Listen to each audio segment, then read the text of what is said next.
Before beginning with the chapter, let us first discuss what do you mean by local self-government.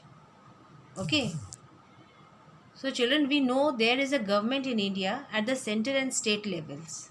But there is another important system for local governance. The foundation of the present local self-government in India was laid by the Panchayati Raj system, that is in the year 1992. But the history of Panchayati Raj starts from the self-sufficient and self-governing village communities. In the time of the Rig Veda, that is in 1700 BC, evidence suggests that self-governing village bodies called sabhas existed. We have already read all these in standard 6, children. I think you are able to understand what are these sabhas. Okay. So with the passage of time, their bodies became panchayats. Panch means 5. That is a Sanskrit term that means 5. And panchayat means what, children? Council of 5 persons. Okay. There are more than 6 lakh villages in India. Taking care of their needs for water, electricity, road connections, etc. is not an easy task. In addition, land records have to be maintained and their problems too have to be dealt with. So to make the governance easier, the entire country has been divided into 3 levels. That is on center, state and the local level. Okay. And each level having its own governing body.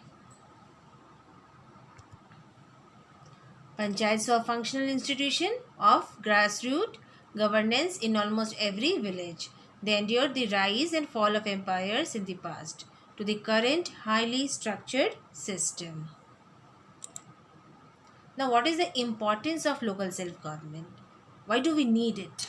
What is the importance of it? Okay, the local self-government generally unites the people with democracy and encourages them to participate in its activities without any bias or prejudice. Naturally, it can consolidate the political values and faith of ordinary people and thereby influences the political activities and political culture of the people. Children, you will draw this flow chart in your notebook. Okay. This is the importance of local self-government. You have to draw this in the first page of the on the first page where you will start doing the assignment work of this chapter. Okay. What is the importance of local self-government? It is been shown by using this flow chart. It provides the foundation for the democratic structure, training ground for local leadership. Local people know their problems well and can suggest better solutions. Now encourage self-help and voluntary service and saves expenses. Government can reach ordinary people, lessens burden of state and central government.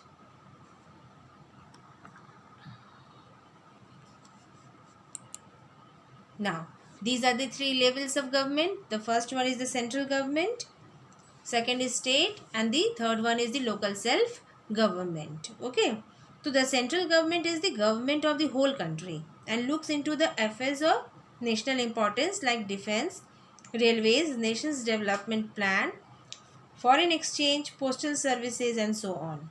It has power over the states also. Second is the state government. It looks into the affairs of the state like maintaining law and order, health services, education, transport and so on. And the third one is the local self-government. Is the government elected by the people at the local level. It looks into the local problems of the people living in that locality. There are 2 types of local self-governing bodies as people either live in urban areas, that is cities or town, or in villages. Urban is related to towns and cities. Okay. And rural is related to villages. Okay. Then panchayats, block samitis and jila parishads are rural local self-governing bodies. Okay.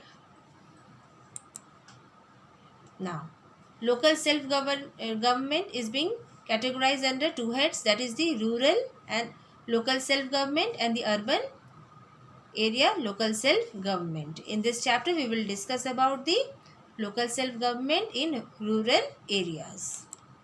Okay, so rural local self-government. You can see this picture. This is the picture of a village where some kind of assembly is being organized, is going on there. Okay, under a tree, and a few people are sitting on that platform, high platform, which is this raised platform.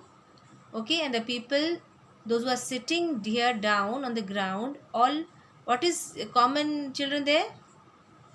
Yes, they all are adults. Okay, they all are adults. Okay, so now I think you are having a rough idea of what is this panchayat. Yes, so let us discuss in detail.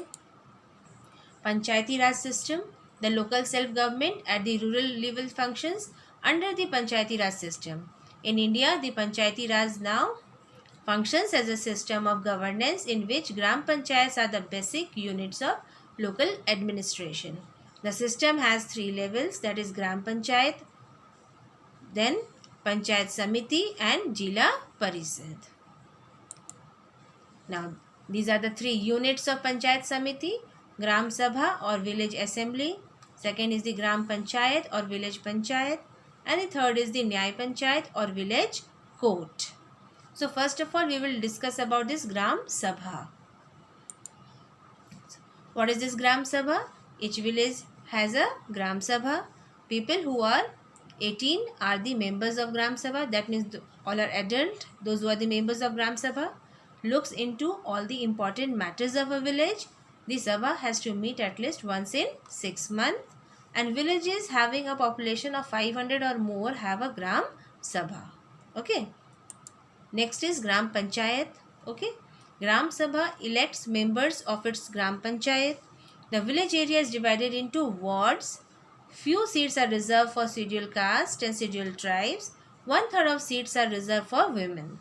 The panchayat is headed by the sarpanch. Have you heard this word, children, sarpanch? Yes. Or the pradhan or the mukhiya, and each member is a panch. Now we will discuss about the functions of Gram Panchayat. What is the main function of Gram Panchayat? These are the most common and the most important functions of Gram Panchayat.